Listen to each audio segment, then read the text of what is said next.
La perception est-elle toujours subjective?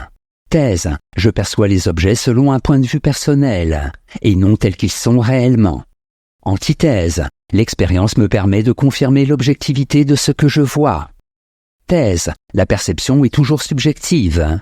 En effet, nous n'avons des objets qui nous entourent qu'une connaissance imparfaite, car relative à nous-mêmes. Lorsque nous regardons un objet, par exemple, nous ne voyons qu'une face de cet objet. Premier argument. L'objectivité est une illusion. Protagoras, qui vécut peu avant Platon, avait l'habitude de dire « L'homme est la mesure de toute chose ». Il voulait dire que la vérité n'existe pas en elle-même, mais qu'elle est relative à chaque individu. Ainsi, toute opinion est valable. Du moment qu'une chose m'apparaît vraie, elle est vraie. Deuxième argument, je ne connais qu'une apparence des choses. La doctrine de Protagoras se fonde sur une constatation simple. Lorsque je perçois quelque chose, la chose en question m'apparaît, non en elle-même, mais d'une certaine manière. Ce qui est loin me paraît minuscule. Une statue vue en contre-plongée me paraît avoir une tête trop petite. Et ainsi de suite. Troisième argument, le monde en lui-même m'est inconnu. Je ne vois jamais les objets tels qu'ils sont, mais selon une certaine perspective qui m'est propre. Il m'est donc impossible de savoir à quoi ressemble réellement le monde, ni même comment d'autres que moi perçoivent le monde. Un daltonien, par exemple, le verra certainement différemment. En bref, un aliment paraît bon ou mauvais selon les goûts de celui qui le déguste. D'une façon générale, le monde ne peut être connu en lui-même, mais selon le point de vue de celui qui le perçoit. Antithèse, la perception n'est pas toujours subjective. En effet, il est vrai que l'image perceptive que nous avons des choses n'est pas une réplique exacte de ces choses. Mais l'exemple nous apprend à corriger nos sens et à connaître le monde tel qu'il est. Premier argument, nous savons reconnaître les illusions. Comme le remarque Moore, l'un des pionniers de la philosophie analytique, il ne s'ensuit pas de ce qu'une chose me paraît bleue, par exemple, que je juge qu'elle l'est. Je sais faire la différence entre l'aspect d'une chose et la chose elle-même.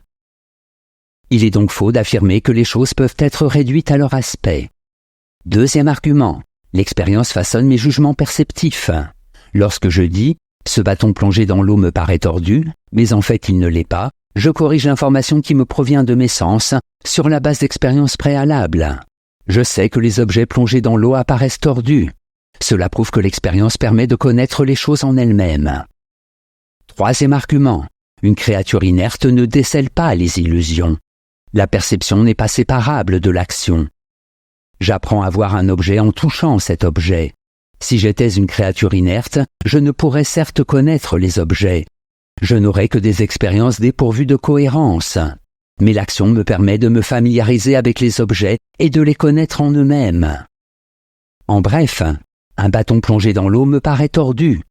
Mais lorsque je le saisis, je constate qu'il ne l'est pas. C'est ainsi que l'action me permet d'interpréter judicieusement mes expériences perceptives. Synthèse. Personne ne contestera le fait que les informations perceptives ne sont pas une réplique exacte du monde extérieur. Le monde extérieur est tridimensionnel. La vision, quant à elle, pour donner un exemple de perception, est unidimensionnelle. Il est alors inévitable que les objets vus ne le soient que partiellement, et selon un certain angle. À cela s'ajoute le fait que la vision est tributaire d'altérations liées à des phénomènes physiques, mirages, ou physiologiques, myopie. Il reste, cependant, que la perception n'est pas aussi infidèle au réel qu'on veut bien le dire. En effet, la perception est susceptible de perfectionnement. À mesure que nous accumulons des expériences, la perception s'affine. Ce que nous voyons n'est plus alors seulement l'image rétinienne, mais une image organisée, raisonnée. C'est ainsi que lorsque nous voyons une assiette inclinée, nous percevons qu'elle est ronde, même si, à strictement parler, son image visuelle est ovale. Notes et commentaires, données d'essence, notion populaire dans la philosophie de Bertrand Russell. L'essence, data, données d'essence, désigne le contenu de l'expérience perceptive. Lorsque je porte des lunettes de soleil, la couleur réelle des objets ne change pas. Mais mes sens data sont modifiés. Citation.